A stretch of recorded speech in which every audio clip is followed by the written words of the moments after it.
শুধু আপনার কাছে আমার বিনয়ের সাথে একটা কামনা, একটা প্রার্থনা, 1টি ঘন্টা জাতির জন্য, দেশের জন্য, সরকারের জন্য, স্কুলের জন্য, আপনার ছাত্রের জন্য 1টি ঘন্টা ব্যয় করতে হবে।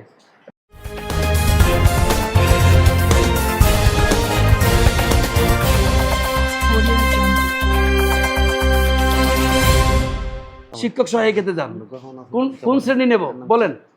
ইবতেদায়ী, মাধ্যমিক, মাদ্রাসা কোনটা লাগবে আপনার? ষষ্ঠ, সপ্তম, অষ্টম, নবম, দিস অ্যাভেলেবল। এই যে বিজ্ঞান, এই যে আসি গেছে, এই যে আসি গেছে। কেন আমি বই নিয়ে ঘুরবো? পকেটে তো আমার বই আছে, পকেটে তো আমার পুরো বই আছে। কেন প্রিন্ট কপি লাগবে স্যার?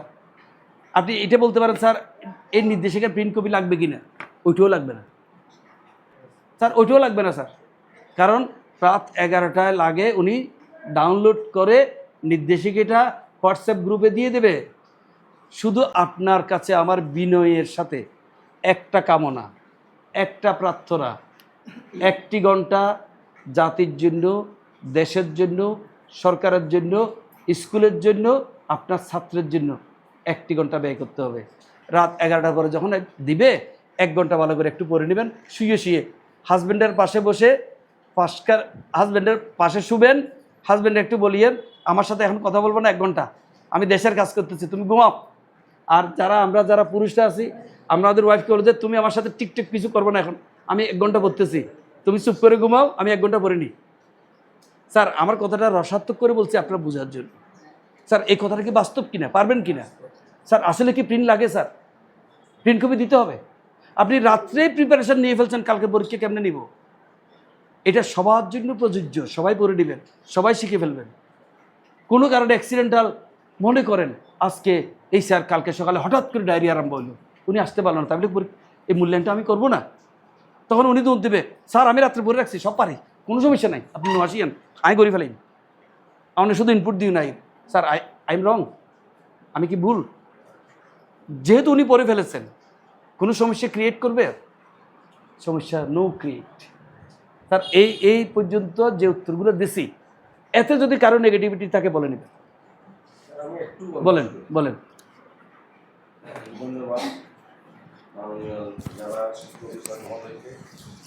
আজকে অনানুষ্ঠানিকভাবে উনি আমাদের মাঝে আসার জন্য আমরা স্কুলের পক্ষ থেকে, শিক্ষার্থীর পক্ষ থেকে আমাদের মাননীয় সহকারী জেলা শিক্ষা অফিসারকে ধন্যবাদ জানাচ্ছি।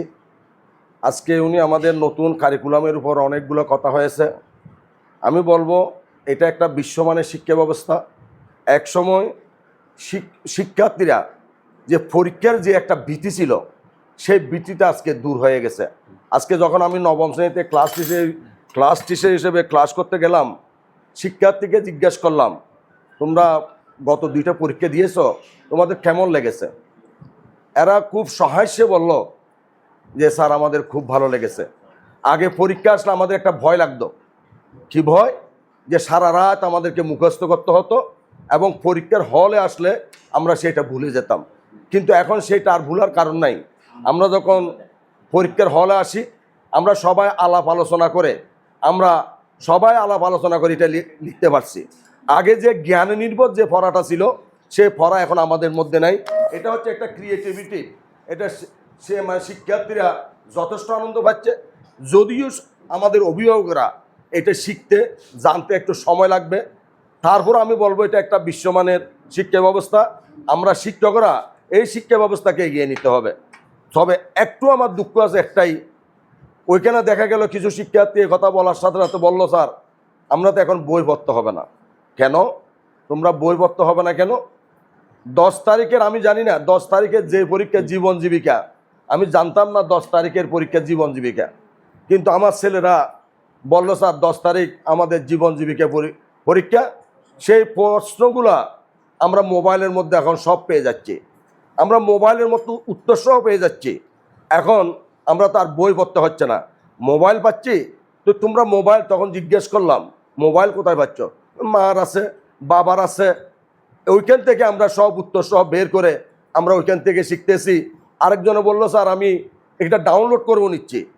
এই যে আমার একটা দুঃখ হচ্ছে যে শিক্ষার্থীরা যদি এই প্রশ্নগুলা মোবাইলে পেয়ে যায়, উত্তরগুলো পেয়ে যায়, তাহলে যারা বইমুখী যে হওয়ার কথা ছিল সেই বইমুখীটা তারা হচ্ছে না, তারা মোবাইলমুখী হচ্ছে, মোবাইলে আসক্ত হয়ে যাচ্ছে। আমি আশা করব দেশ এবং সরকার এই যে যারা মোবাইলে প্রশ্নগুলোকে এইভাবে আপলোড করে দিচ্ছে, এটা যদি আমাদেরকে যদি অতি সহজ প্রতিহত করতে না পারি, তাহলে আমাদের শিক্ষার্থীরা এই যে মোবাইল থেকে তারা দূরে সরে আসবে না, তারা বইয়ের প্রতি আসক্ত না হয়ে মোবাইল নির্ভর হয়ে যাবে। তাদের মধ্যে যে একটা সৃজনশীলতা, সেই জিনিসটা তাদের মধ্যে যে একটা ক্রিয়েটিভিটি সৃষ্টি হওয়ার কথা ছিল, সেই ক্রিয়েটিভিটিটা তাদের মধ্যে সৃষ্টি হবে না। তাই আমি আশা করব মানে এই ব্যাপারটাকে, এই মোবাইল নির্ভর এই ব্যাপারটাকে কিভাবে প্রতিহত করা যায় এই চেষ্টা করতে হবে। ধন্যবাদ আমাদের মাননীয় সহকারী জেলা শিক্ষা অফিসার।